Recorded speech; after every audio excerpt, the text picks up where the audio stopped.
Donald Trump mocks Joe Biden by claiming last year's turkey pardon was totally invalid due to alleged autopen use.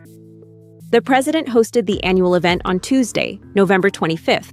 But before he introduced 2025's recipients, he announced he was making another pardon for last year's turkeys, claiming Joe Biden used an autopen for the pardons, making them totally invalid.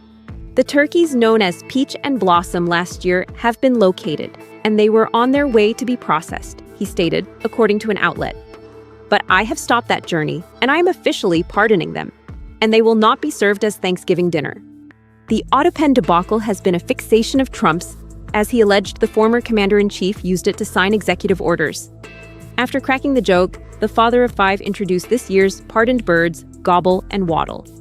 When I first saw their pictures, I was going to call them Chuck Schumer and Nancy Pelosi, but then I realized I wouldn't be pardoning them. I would never pardon those two people, he declared. I wouldn't care what Melania told me, he added of his wife, who was in attendance at the event. My more enthusiastic staffers were already drafting the paperwork to ship Gobble and Waddle straight through the terrorist confinement center in El Salvador. And even those birds don't want to be there, Donald added. Joe Biden called Donald Trump's autopen allegations ridiculous and false. Let me be clear, I made the decisions during my presidency.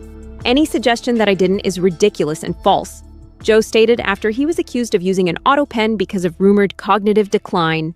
Joe labeled the businessman's call for an investigation as nothing more than a distraction by the president and congressional Republicans who are working to push disastrous legislation that would cut essential programs like Medicaid and raise costs on American families, all to pay for tax breaks for the ultra-wealthy and big corporations.